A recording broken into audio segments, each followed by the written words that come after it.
Siyata Dishmaya, Masechet Shvuot, Daf Tedvav, nous commençons Daf Dalet Amud Bet, 2 lignes avant la fin de la page, Echad Anichnas la Hazara.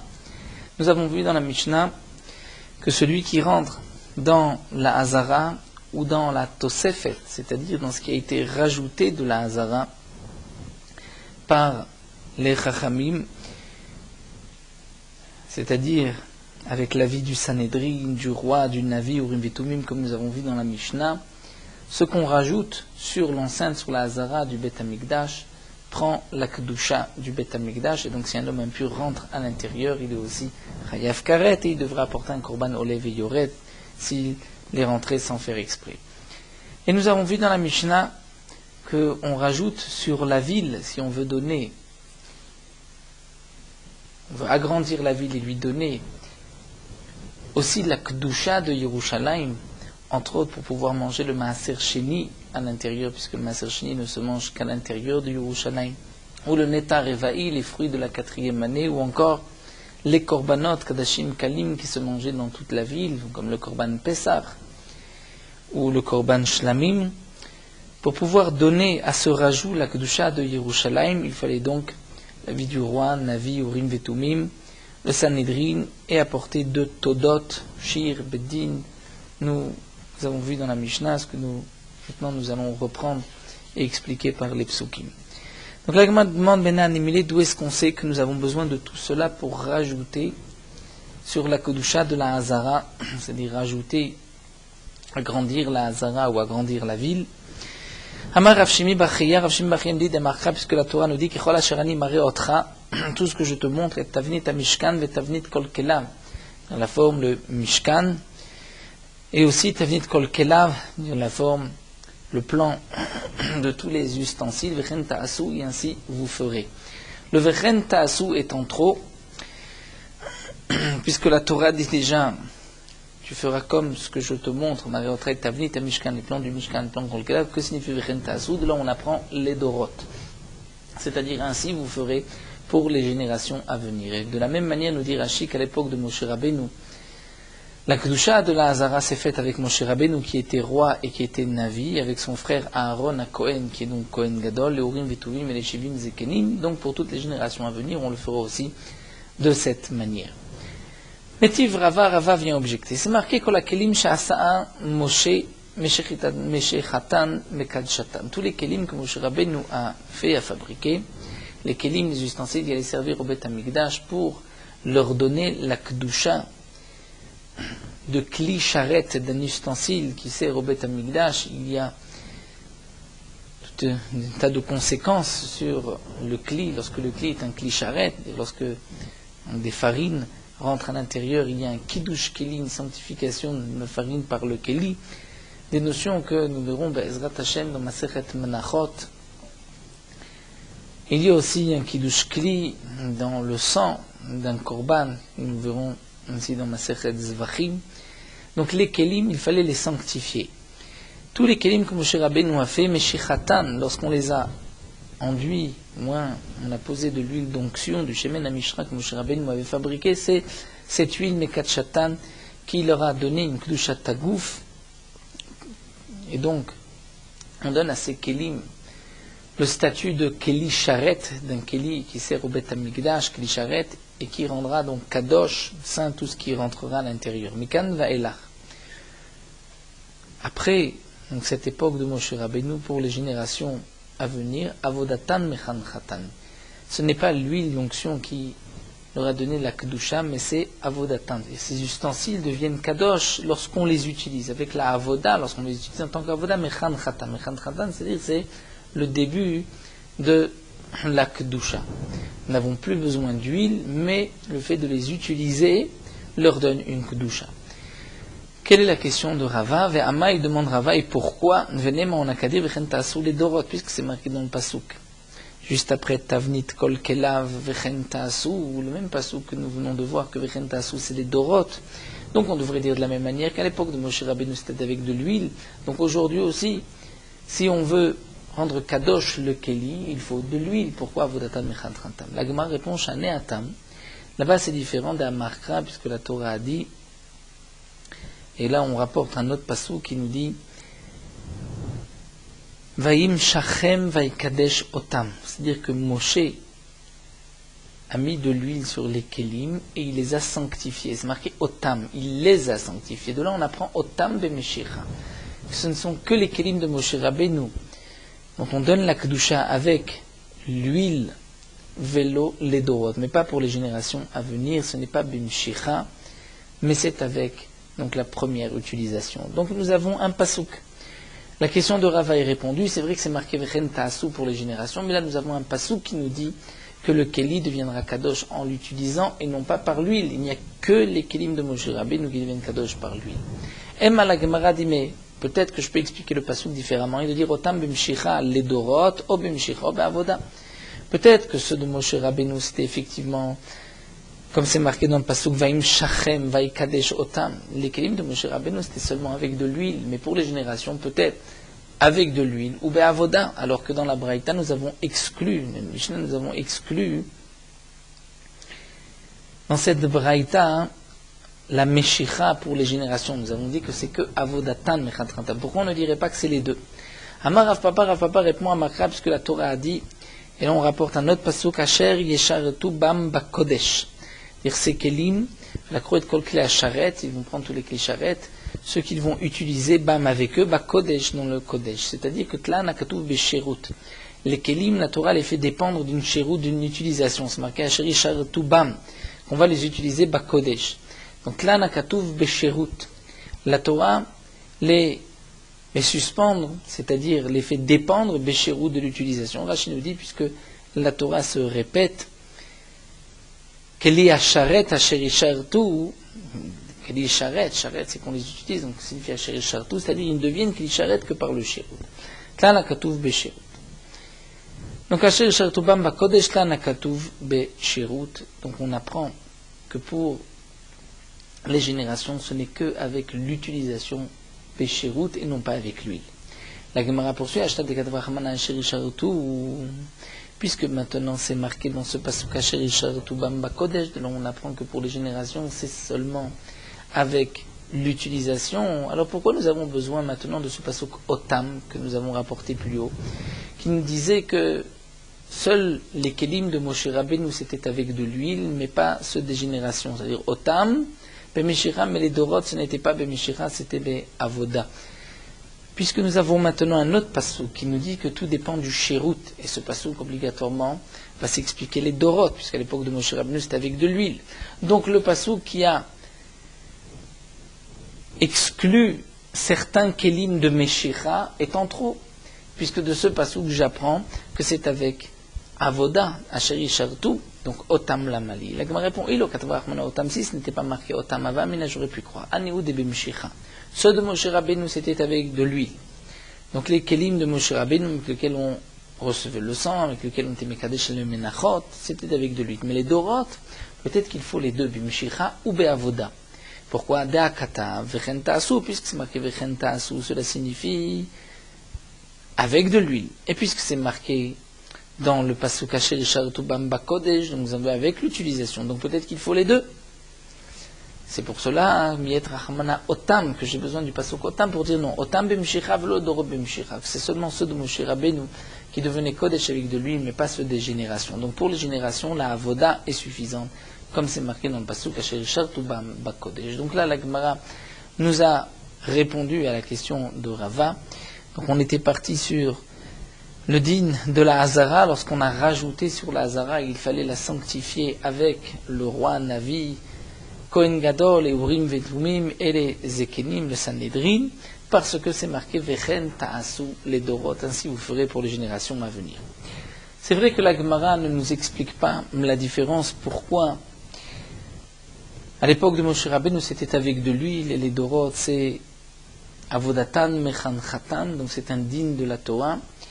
Concernant l'huile d'onction, nous savons aussi qu'elle existait jusqu'à la fin du premier Beth Amikdash, où ensuite elle a été cachée à côté du Aaron HaKodesh par Yoshia, le roi Yoshia HaMelech, descendant de Shlomo HaMelech, qui a mis le Aaron, caché le Aaron dans un endroit que Shlomo HaMelech avait préparé avant la destruction du Beth Amikdash, et avec il a posé aussi l'huile d'onction, cette Shemen HaMishra que la Gemara développe dans Masechet Horayot, Masechet Kritut, et aussi Tzinsenet Aman, Murot, un tas de choses ont été cachées avec le Aaron. Les Kohanim Gdolim étaient au temps du premier Beth Amikdash oints par l'huile d'onction, au temps du deuxième Beth Amikdash, ils ne devenaient Kohanim Gdolim que par les 8 habits du Kohen Gadol, ce qu'on appelle le Kohen Merubeh Begadim. La Gemara continue au Bishte Todot, donc il nous fallait 2 Todot, 2 Korban Toda, nous verrons des pains de Toda, pour sanctifier cette nouvelle Hazara. Tana, la Gemara nous rapporte ici une braïta. Shte Todot chez Amrou, Belachman, Velo Bepsaran. Les Shte Todot, les 2 Todot qui sont mentionnés, c'est avec le pain du Korban Toda et non pas avec la chair du Korban Toda. Comme nous avons vu dans la Mishnah, on devait porter et prendre, donc les Todot, c'est le pain et non pas la viande. Maintenant, Émilie, d'où est-ce qu'on sait que c'est avec le pain? Amar Afrizda dit d'un marquera, puisque dans le Passouk c'est marqué. Veha shte todot gdolot. Et on a placé, j'ai mis 2 todot gdolot grandes. Vetaluchot la yamin me ala choma. Il faisait le tour de la choma lorsque Ezra a reconstruit la choma de Yerushalayim, il voulait sanctifier la ville. Donc il a mis 2 todot gdolot et il a fait le tour, contourner la ville pour ainsi donner la kedusha de Yerushalayim à cette ville reconstruite. C'est marqué 2 todot gdolot. Que signifie maï gdolot? Il est ma mimin gadol mamash. Si c'est vraiment mimin gadol, c'est-à-dire un korban toda peut se faire de plusieurs sortes. Et donc là on va dire mimin gadol, c'est-à-dire du bassar, un morceau de viande de bakar, de bœuf de taureau. Alors nem à parim, c'est le gros bétail, on aurait dû dire shte todot de parim. Et la gdolot, qu'est-ce que le passouk veut dire 2 todot gdolot? On va dire beminan, c'est-à-dire dans l'espèce. Si c'était du menu bétail, on a pris les plus grosses, les plus belles. Mais kachashivta kameshmaya demande la Gemara, est-ce que vis-à-vis du ciel, c'est important si le korban est gros ou maigre? Après tout, Vatania, c'est marqué dans une braïta que Neemar be'olat be'ema isheriach nichoach. À propos de la ola d'une béma, d'une bête, que normalement un riche apporte. Il a de l'argent pour acheter une bête. C'est marqué isheriach nichoach. Le feu est une bonne odeur nichoach pour Akadosh Baruch Hu. Be'olat ta'of. Dans une ola d'un oiseau, si un homme n'a pas suffisamment d'argent pour acheter une bête, il achète un oiseau. Isheriach nichoach, c'est aussi marqué isheriach nichoach. Et be'mincha, s'il n'a pas suffisamment d'argent pour acheter une béma, un oiseau, où il veut apporter une mincha, tout le monde pouvait apporter une mincha, une offrande de farine, c'est aussi marqué Sheriach Nichoach. De là on apprend Melamed, Shechad Amarbe Vechad Amamit. Peu importe celui qui donne beaucoup ou peu, ou bilvad chez Kaven et Libo Le'aviv Sheba Shemaim. L'essentiel, c'est d'avoir une kavana Le'aviv Sheba Shemaim pour son père dans le ciel, c'est-à-dire avoir une kavana Le'Shem Shemaim. Si c'est ainsi, il n'y a pas d'importance si le korban était gros ou pas gros, grand ou gdolot. L'important c'est la kavana. Donc que signifie dans le pasouk que Ezra dit qu'il a pris shte todot gdolot? Et la gdolot signifie ici gdola sheba toda, c'est-à-dire avec les pains qui sont gdolot, qui sont plus grands, les plus grands pains du korban toda. Et comme nous allons le voir, dans le korban toda, on a porté 40 pains. 30 étaient matzah et 10 chametz. La mesure des 10 chametz était équivalente à la mesure des 30 matzot. Donc les pains de Toda qu'on a portés, c'était 2 pains de Toda, du pain qui était chametz, c'est-à-dire de la partie grande Gedolot. C'est ce que le passouk a voulu dire, shte todot Gedolot, dire 2 pains de chametz. C'est ce que la Gemara va nous expliquer dans la Mishnah, ou Maninu, donc de quoi il s'agit du Chametz. Ditnan, ce qu'on a voulu dire, c'est Gdolot, c'est-à-dire les pains de Chametz. Ditnan, comme c'est marqué, Toda et Taba'a min Chametz sin Yerushalmiot. Les pains de Toda venaient de 5 CA, une mesure 5 CA, Yerushalmiot, des mesures de Yerushalayim. Chez Enshesh Midbariot, qui correspondait à 6 Midbariot du désert.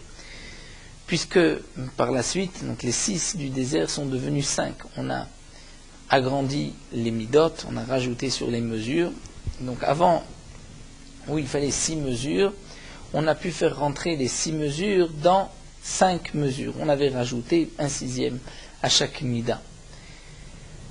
Donc la Mishnah vient nous dire que la mida du Korban Toda, c'est 5 Sea Yerushalmiot, mais qui correspond aussi à 6 Midbariot du désert. Chez En Shte Ephod, qui correspondent à 2 Ephod. Puisque chaque Epha, c'est aussi une mesure de l'époque. Shalosh Sein correspondait à 3 Sein, donc là nous avons 6 Sein, donc c'est 2 Ephod. Esrim Issaron, 2 Ephod, c'est 20 Issaron. Aussi, Issaron, c'est Asiri Taefa. Une Epha, c'est 10 Issaron, 10 dixièmes d'une Epha. Le Issaron, c'est Asiri Taefa. Donc lorsqu'on dit 2 Ephod, c'est en vérité 20 Issaron. On utilisait Asara le Chametz, Vasara le Matzah. 10 Isronim pour le Chametz et 10 pour la Matzah. Et dans la Matzah, il y avait Shlosha Milim, 3 espèces, Chalot, Verekikim et Revucha. 3 sortes de menachot différentes en fonction de comment on les faisait, Chalot, Rekim, Revucha, dans le Shemen, de l'huile. Donc on voit ici qu'il y avait 10 pains de Chametz qui étaient de 10 Isronot, qui correspondaient à 30 pains de Matzah, qui les 30 faisaient 10 Isronot. Donc de là, nous voyons que les chalotes de Chametz étaient plus grandes, étaient 3 fois plus grandes que celles de Matzah. Donc c'est ce que le Passouk vient nous dire, Shte Todot Gdolot, c'est-à-dire avec 2 pains de Toda. Amar Rame Bachama nous dit, Azara mitkadeshet la b'she'arei mincha. Rame Bachama nous dit que la Hazara, lorsqu'on veut rajouter sur l'enceinte du Beth Amikdash, la Hazara n'est mitkadeshet qu'avec des restes de menachot, des chalot, des restes de mincha qui vont être mangés au Kohanim. Ce qui est marqué dans le Passouk, en Nehemia de Ezra, c'est le kiddush de la ville. De la ville, c'est vrai que c'était avec des pains de Toda. Mais pour la Hazara, c'est des she'arei mincha, des restes de mincha. Maïtama, pour quelle raison? Pourquoi Rame Bachama nous dit que la Hazara c'est avec des restes de mincha? Puisque nous dit Rame Bachama c'est Yerushalayim. De la même manière qu'on va sanctifier ce qu'on a rajouté sur Yerushalayim, on va aussi sanctifier ce qu'on rajoute sur la Hazara. Et Ma Yerushalayim devra nechal ba mekadsha, de la même manière que Yerushalayim. On pouvait sanctifier ce rajout en apportant donc des chalotes qui se mangeaient à l'intérieur de Yerushalayim, puisque les chalotes pouvaient être mangées dans toute la ville de Yerushalayim. Donc même la Hazara, on ne pouvait sanctifier la Hazara qu'avec davar anechal ba mekadsha, de ce qui se mangeait dans la Hazara et pas à l'extérieur. Donc les she'arei mincha, les restes de mincha, qui ne pouvaient pas se manger en dehors de la Hazara. La Gemara demande sur ce que nous venons de dire. On dit ma Yerushalayim davar anechal ba. Pourquoi les lachmei toda ne se mangeaient pas dans la Hazara, Hazara dvar nechal ba? Pourquoi va-t-on choisir des she'arei mincha? On pouvait manger aussi de lachmei toda dans la Hazara. Si on rajoute la kedusha de Yerushalayim, en prenant ce qui se mange dans la ville de Yerushalayim. Donc de même pour la Hazara, ce qui se mange dans la Hazara, mais lachmei toda aussi se mange. C'est vrai que ça se mange aussi à l'extérieur, mais ça se mange à l'intérieur. Alors la Gemara reprend et nous dit, non, ce n'est pas ainsi qu'il faut comparer Yerushalayim et la Hazara. Donc à tout lachmei toda baraza minutachle, est-ce que lachmei toda ne se mangeait pas dans la Hazara? Et là la Gemara reprend que Yerushalayim comme Yerushalayim. Ma Yerushalayim davar nechal ba v'yotze mimena nifsal. C'est-à-dire de la même manière que Yerushalayim pouvait sanctifier ce qu'on rajoutait sur la ville avec un korban Toda, c'est-à-dire avec les pains de Toda qui se mangeaient à l'intérieur de l'enceinte du Yerushalayim. V'yotze mimena nifsal, et si ça sortait du Yerushalayim, c'était pas soul. Un psoul de Yotze, af Hazara advaran, c'est-à-dire on ne pouvait plus ensuite le manger. Af Hazara, de même la Hazara, c'est davar nechal ba. On ne peut sanctifier la Hazara qu'avec ce qui se mange à l'intérieur, mais aussi à Yotze mimena nifsal, que si ça sort, c'est pas soul. Et donc là, on retrouve les she'arei mincha, les restes de mincha. La Gemara continue, Malelan chametz, afkan chametz. Si c'est ainsi, on va dire de la même manière que pour Yerushalayim, c'est avec les pains de chametz. Donc là, pour la Hazara, est-ce que c'est aussi avec des pains de chametz? La Gemara dit, mais impossible. Tisbera minchat chametz miika. Comment peux-tu penser que les she'arei, les restes de mincha qu'on va prendre pour sanctifier la Hazara, c'est du chametz? Il n'y a pas de mincha qui est chametz. Véritema, peut-être que tu diras des machmitz ou les shiraim, peut-être que juste les shiraim on les rend en chametz. Est-ce que la Torah nous dit que toute mincha ne doit pas être chametz? On l'apprend kol seor vechol devash lo taktir ou mimenu shel Hashem, dire tout ce qui est le vin, tout ce qui est chametz, tout ce qui est sucré, chol dvash, vous ne brûlerez pas. C'est-à-dire, la mincha, normalement, on amenait donc cette farine mélangée avec de l'huile. Ensuite, le kohen prenait une kmitza, une pleine poignée, et la brûlait sur le misbéar. Et le reste était mangé au kohanim, c'est ce qu'on appelle les shiraim, les shi'arei mincha. Donc peut-être, nous dit la Gemara, que toute l'interdiction de rendre chametz la mincha, c'est avant qu'on prenne le kometz, puisque le kometz qui va être brûlé sur le misbéar ne peut pas être chametz. Mais peut-être que les shiraim, une fois qu'on a brûlé le kometz, peut-être que les shiraim, on pouvait laisser monter les shiraim dans une mincha solette où la kmitza se faisait alors que c'était encore solette de la farine. Donc on pouvait peut-être ensuite prendre la farine et la laisser monter. Et les shiraim, on pourra laisser les shiraim devenir chametz, mais Kadesh Bou est sanctifié avec les shiraim chametz. La Gemara dit actif, pourtant c'est marqué le ta'afeh chametz chelkam. De ce passage qu'on apprend, le ta'afeh chametz ne les fait pas cuire chametz chelkam natati otam meishai, mais on va lire comme si la virgule était le ta'afeh chametz chelkam. C'est-à-dire ne va pas faire cuire de chametz, même chelkam, même les restes. Ve'amar Resh Lakish, que Resh Lakish nous dit afilu chelkam lo ta'afeh chametz. Donc, de toutes les manières, nous dit la Gemara, on ne peut pas rendre les shi'arei mincha chametz. La Gemara continue, la malo. Efshad mekadesh bishta alechem ba'atzeret.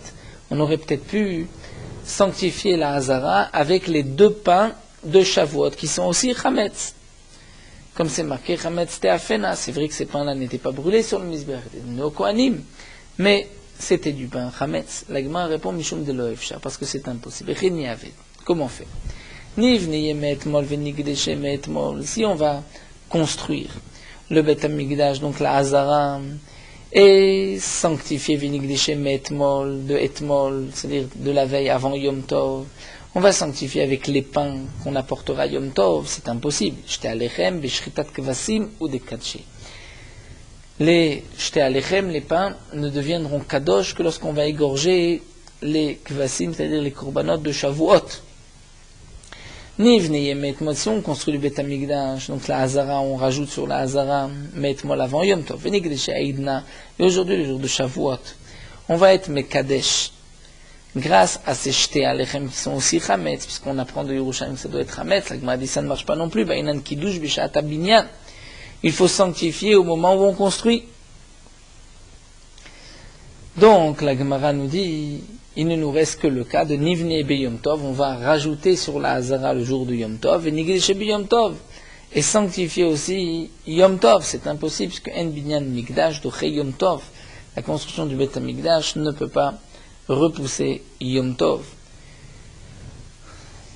Donc comment, dans quel cas, nous demande la Gemara, on pourrait imaginer que le Kiddush de la Hazara se fait Chametz, avec du Chametz, c'est shi'arei mincha, comme on le faisait avec les Shte Todot pour la Ir, pour la ville de Yerushalayim. Et nous avons vu que même utiliser les Shte Alechem de Hatzeret qui sont Chametz, on ne peut pas, puisque nous n'avons pas la possibilité de construire, de sanctifier immédiatement. Nish Bekelem Macha, demande la Gemara, alors peut-être qu'on pourrait laisser les 2 pains de Shavuot jusqu'au lendemain.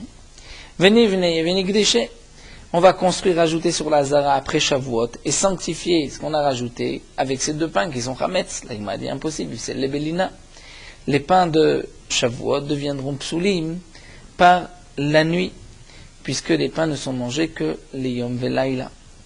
Alors, Nivneyem Ima'ale Yoma, peut-être qu'on va construire, rajouter sur la Hazara avant Yom Tov. Veneshayir Bepurta, et on laissera un petit quelque chose, une petite chose, De'ad de Kadish Yoma, jusqu'à ce que le jour de Yom Tov, on va dire, se termine, et les altars, immédiatement, Nigmere Venikdeshe, on pourra le terminer et sanctifier, et les 2 pains de Shavuot, on peut encore les manger toute la nuit. Donc il n'y a pas de psoul de l'ena. Donc on pourrait utiliser les 2 pains de Shavuot. Donc il suffit de rajouter sur la Hazara, de laisser un tout petit quelque chose. Donc on rajoute, on travaille avant Yom Tov, on attend la fin de Yom Tov et on termine la fin de Yom Tov et on est Mekadesh avec les pains. La Gemara dit impossible puisqu'il y a un bilan Bet Hamikdash Balayla. On ne peut pas construire le Bet Hamikdash la nuit. D'Amar Abaya Bayundim Neim Shem Bilan Bet Hamikdash Balayla. D'où est-ce qu'on sait qu'il n'y a pas de construction Bet Hamikdash la nuit? Shnema Ubiyom Hakim Et Hamishkan, le jour où on va faire ériger le Mishkan. Beyom Makimo Balayla En Mekimo. ce n'est que le jour et pas la nuit, donc il car l'oefcha, donc c'est impossible d'utiliser les 2 pains pour sanctifier la Hazara. On est obligé de parler donc des She'arei Mincha, des restes de Mincha. Les restes de Mincha ne peuvent pas être Hametz, comme la Gemara nous l'a dit. Donc pour la ville, c'était avec les Shte Todot, et pour la Hazara, c'était avec She'arei Mincha, les restes de Mincha. La Gemara continue au Béchir. Nous avons vu qu'il fallait shir d'une chanson pour sanctifier la Hazara ou la ville. La Gemara nous rapporte une braïta. Tanu Rabbanan, shir shel toda. Le shir du korban toda qui était dit, c'est le mizmor les toda, c'est ce shir qui était dit bekinorot ou benevalim betzaltzalim, avec des violons, des harpes, betzaltzalim, timbales. On utilisait ces instruments de musique, alcool, pina ou pina, sur chaque coin de cette partie de la ville qu'on rajoute. Ve'alkol even gdola shebirushalayim, et sur chaque grande pierre de Yerushalayim. Ve'omer, et on dit, aromim chashem gdilitani. C'est le mizmor chez Chanukah Tabaï de l'inauguration de Beth Amikdash qu'on dit aromim chashem gdilitani. Le shir shel pegaim. Et le shir shel pegaim qui est le shir Yoshev Beseter Elyon. Puisque Moshe Rabbeinu a dit ce shir lorsqu'il a érigé le Mishkan, c'est marqué que Moshe Rabbeinu leur a dit, Yiratzon, lorsqu'il a érigé le Mishkan, que la Shrina réside dans ce que vous avez construit, ce que vous avez fait, Vinoam Hashem Elokeinu Alenu, ce fameux pasuk, Vinoam Hashem Elokeinu Alenu, Masiadno Kon Alenu, Masinu Kon Neu. Et ce mizmor Yoshev Beseter Elyon est un des 10 mizmorim que Moshe Rabbeinu a dit dans Sefer Teilim de Tfila le Moshe jusqu'à mizmor le Toda. Donc pourquoi il est appelé shir shel pegaim? C'est le shir des mazikim qui viennent, veut dire, attaquer l'homme et l'endommager. Veyesh omrim shir shel negaim, et certains disent que c'est appelé le shir shel negaim. Pourquoi? Man amar de negaim, celui qui dit negaim, puisque dirtiv c'est marqué venega lo ikra ba'olecha. Donc on parle des negaim. Man amar pegaim, dirtiv yipol mitzidecha elef, que tombe de ton côté 1000. Donc shel pegaim, c'est-à-dire des mazikim qui viennent attaquer l'homme. Et dit donc ce shir-là, Yipol, préfère abattre tous ces mazikim. Veomer ici, on dit Yoshev Beseter Elyon Sel Shaddai Itlonan, Ad ki ata Hashem machsi, Elyon samta meonecha. Gaon et Mochek Elyon samta meonecha. Bon, peut-être qu'on dira jusqu'à la fin du pasuk, Ata Hashem machsi, Vechoser, Veomer, ensuite on reprend, on dit Mizmor le David Bochom Me'avshalom Beno, ce Mizmor de Teilim, Hashem Marabut Sarai, jusqu'au pasuk Ad Lashem Aishua Alamecha Bechat Chasela. Rashi nous explique pourquoi on disait ce pasuk Hashem Marabut Sarai, puisque c'est marqué dans le pasuk Rabim Omrim El Nafshi El Shuatolo B'Msela, c'est-à-dire que des gens de l'époque se moquaient des Bnei Israël lorsque ceux qui revenaient d'exil venaient construire la Choma. Et donc il disait En Yeshua Talo B'Msela, c'est-à-dire que les Bnei Israël ne vont pas avoir de Yeshua dans la Kadosh Baruch Hu. Donc ça c'est le Mizmor Teilim aussi que l'on dit lorsqu'on rajoute sur la Hazara. Rabbi Yeshua ben Levi Amar Lehu Le'anek Ra'e. Rabbi Yeshua ben Levi disait ces psukim, le shir shel pegaim, donc de Yoshev Beseter Elyon, ve gane, c'est-à-dire lorsqu'il allait dormir. Il disait ce mizmor. L'Agma demande comment pouvait-il dire ainsi? C'est marqué que nous avons l'interdiction de guérir avec des divrei Torah, donc d'utiliser ces psukim pour pouvoir dormir, pour être protégé des mazikim, ça devrait être assour. L'Agma répond non. Si c'est pour protéger, c'est différent. D'ailleurs, ce mouvement Yoshev et Sederilion fait partie du Kriyat Shema Nalamita. Rela ki amar assour de ikamaka. Alors on dit l'agma, cela voudrait dire que dans quel cas c'est assour l'itrapot vreto? Alors lorsqu'il y a une maka, lorsque ce n'est pas pour protéger mais pour soigner. Mais alors il dit kamaka assour vetolo, si il y a une maka et qu'on utilise l'ivret Torah, c'est juste interdit et pas plus. Pourtant vatnan c'est marqué alochesh à la maka. Et celui qui dit des psukim de Torah sur une maka pour guérir ainsi, c'est marqué en lo chelek leolam haba, il n'a pas de chelek leolam haba. Celui qui dit kolam machala, dire tous les les maladies que j'ai mis en Égypte, la simalecha, kenachem rofecha, si on le dit sur une maca, une lochelek lamba, non, ce n'est pas juste une interdiction, c'est plus grave encore. La Gemara reprend Itmar ala Rabbi Yochanan berokek shanu. Les filles maskirim shem shamayim el rekika. Rabbi Yochanan nous dit dans quel cas un lochelek lamba, c'est lorsqu'il va cracher qu'ensuite il va dire ce psukim, puisque il ne peut pas dire le nom d'Hachem à la rekika, il vient de cracher, ensuite dire qu'il y a Hachem rofecha. Là, un lochelek lamba. Mais si on utilise les vrais Torah, les trapotes, là c'est interdit, mais ce n'est pas un lochelek lamba, et c'est pour se protéger comme ce mizmor shirchet begaim, donc Yoshev et Seter Elion, ça on peut le dire pour se protéger. Nous avons vu Bedin Malchim ou Shte Todot Achrem, que le Bedin marchait et les deux Todot, les deux pains de Toda derrière eux. Les mêmes rats des Bedin Kamet Toda Azle, nous dit l'agma de notre Mishnah, on déduit que le Bedin marchait devant le Korban, devant les Toda, devant les pains de Toda. Vactiv, pourtant c'est marqué dans le Pasuk Vayeler Acharehem, c'est marqué qu'il marchait derrière eux, Hoshaya, Vachatsi Sarei Yehuda, Hoshaya et la moitié des princes légers de Yehuda. Donc on voit qu'il marchait derrière. Arika Amar, la Gemara reprend et dit non, Bedin Malchim ou Shte Todot Malchot. On va rajouter, on va dire, le Bedin marchait, les deux Todot marchaient. Au Bedin Achrem, mais c'était le Bedin qui marchait derrière. Pour certains, Vechol Israël Achrem. Ketzad Malchot. Donc de quelle manière ils avançaient, on les faisait marcher. Rabbi Chia et Rabbi Shimon Rabbi Chadamar Zo Keneged, l'un dit Zo Keneged, c'est-à-dire il y avait deux Kohanim, chaque Kohen portait un pain de Toda, donc ils étaient l'un à côté de l'autre. Vechadamar Zo Achar Zo dit un derrière l'autre. Mandamar Zo Keneged, celui qui dit l'un à côté de l'autre, puisque on va expliquer à Pnimit, dans la Mishnah nous avons vu que la Pnimit était mangée et la Chitzonat extérieure était brûlée. Donc celui qui dit que les deux marchaient en même temps, donc on comprend que signifie la pnimite. C'est har de mekarva la choma. C'est celle qui est proche de la choma. Mande amar. Et donc la chitzonite, celle qui est loin de la choma. Mande amar zo achar zo, est celui qui dit que les deux todot, les deux kohanim marchaient l'un derrière l'autre. Alors à pnimite, quelle est la toda appelée pnimite? Har de mekarva le bedin, celle qui est proche du bedin. Et comme nous avons vu que le bedin marchait derrière la toda, donc c'était la deuxième. Et la Chitzonet, celle qui était plus loin du Bedin, c'était la première. Donc la Gemara continue d'Itnan, c'est marqué dans la Mishnah que Pnimit Nechelet va Chitzona Nisrefet. Celle qui est appelée Pnimit était mangée, Chitzona était brûlée.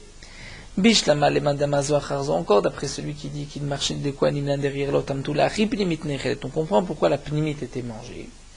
La Pnimit, c'est-à-dire celle qui est arrivée en deuxième, puisque Mishum Date Chitzona, c'est-à-dire la première qui est appelée extérieure par rapport au Bedin, avancer Kama en premier Vekat Chalet et sanctifier la ville, et ensuite la deuxième pouvait être mangée puisqu'elle était dans la ville. El Mandama Zoknegizo. Mais d'après le Mandama qui dit qu'ils marchaient les deux l'un côté de l'autre, alors Tarvayu Beade Adade Kamikache. Les deux sanctifiaient en même temps la ville de Yerushalayim, et donc nous dit Rashi, ou bien on pourrait manger les deux, ou bien on devrait brûler les deux. Pourquoi on fait une différence entre une et une autre? Alors la Gemara répond, Velitamer, et d'après toi, même d'après celui qui dit que Zoacharzo, il marchait l'un derrière l'autre, Hadam Mekacha, est-ce que la première peut être Mekadeshet? Pourtant c'est marqué à Kotchunasebekol Elut, il fallait tout, et tout, c'est-à-dire les deux. Donc tant que les deux ne sont pas passés, il n'y avait pas encore de Gdusha. Tu ne peux pas dire que la première amène la Gdusha et donc la deuxième est dans la ville de Yerushalayim, donc elle peut être mangée. Et même d'après celui qui pense, Mandamar, que nous verrons par la suite, que c'est pas seulement Kolelu, tout ce qui est marqué dans la Mishnah, mais même Achat Mikolelu, même une chose de la Mishnah est suffisante. Mais en tout cas, ce qui est sûr, c'est que Ane Tarvayu Chadam Mitzvah, les deux Todot, les deux Lachamim, les deux pains, étaient une seule mitzvah. Donc il fallait les deux pour sanctifier. Donc tu ne peux pas dire que la première sanctifiait déjà l'endroit et la deuxième était dans Yerushalayim, mais la première, puisqu'elle n'était pas dans Yerushalayim, il fallait la brûler, puisque c'est les deux, après le passage des deux, qu'on pouvait sanctifier. Donc la question de la Gemara est que de toutes les manières, tu ne peux pas faire la différence d'après ce Mandéama. Donc pas seulement d'après celui qui dit Zoachar, pas seulement celui qui dit Zoknegezo l'un côté de l'autre, on ne voit pas la différence, mais même celui qui dit Zoacharzo, on ne comprend pas la différence entre une et une autre. Alors la Gemara reprend, El Amar Rabbi Yochanan, Alpin Navi Nechelet Valpin Navi Nisrefet. Rabbi Yochanan nous dit, c'était d'après l'ordre du Navi, Chagai Zecharia Melachi, qui était là-bas, le roi HaKodesh, On a su qu'une était mangée, l'autre était brûlée, et nous dit Rachid, nous n'avons pas de raison à cela. C'était une névoie de ces névim, de ces prophètes. La Gemara, effectivement, ne répond pas, n'explique pas pourquoi une était brûlée et l'autre ne l'était pas. Donc nous nous arrêtons ici, nous reprendrons avec Kosh Nasid Bechol. Est-ce qu'il fallait faire tout cet ordre, toutes ces choses-là pour sanctifier l'Azra, ou une seule chose était suffisante? Nous reprendrons avec cette marloquette. Nous poursuivons avec Morot Halakha Daf Tedvav. Un homme qui, par un cas de force majeure, n'a pas pu lire le Kriyat Shema jusqu'au lever du matin, si c'est un malade, tant que le lever du soleil n'est pas encore arrivé, il pourra lire le Kriyat Shema et s'acquitter de son obligation de la nuit. Dans ce cas-là où il lira le Kriyat Shema après le lever du matin, il pourra aussi dire les deux berachot d'avant le Kriyat Shema, Shabbat Varo, Ma'ariv Aravi, Ma'avat Olam, et la bracha de Emet Ve'emuna. Mais Hashkivenu, il ne pourra pas dire. Étant donné qu'on est déjà après Amoud HaShachar, ce n'est plus le moment où les gens vont dormir, donc il ne peut plus dire Hashkivenu. De même, après Amoud HaShachar, un homme ne pourra pas prier la tefila de Arvit, étant donné que la tefila de Arvit c'est pour la nuit. Dès que arrive Amoud HaShachar, ce n'est déjà plus la nuit, il ne pourra pas lire. Il ne pourra pas dire la tefila de Arvit, bien qu'il pourra encore dire le Kriyat Shema comme nous l'avons vu. Un homme qui était malade ou qui était saoul sont considérés comme des onessim, cas de force majeure. Donc s'ils n'ont pas pu lire le Kriyat Shema jusqu'au lever du matin, tant que le soleil ne s'est pas encore levé, ils pourront lire le Kriyat Shema avec les brachot, à l'exception de la bracha de Hashkivenu. Mais celui qui n'a pas lu le Kriyat Shema du soir, parce qu'il a oublié, ce n'est pas un ones, c'est comme une pshia, comme s'il a négligé volontairement. Le Kriyat Shema, à propos de qui c'est marqué, Meuvat, ce qui est tordu, ne pourra pas être arrangé. Même s'il dit maintenant le Kriyat Shema, il ne pourra pas s'accomplir de son obligation. Malgré tout, même celui qui n'était pas dans un cas de force majeure pourra lire le Kriyat Shema de Arvit après le lever du matin, avant le lever du soleil, sans berachot, comme s'il lisait dans un Sefer Torah.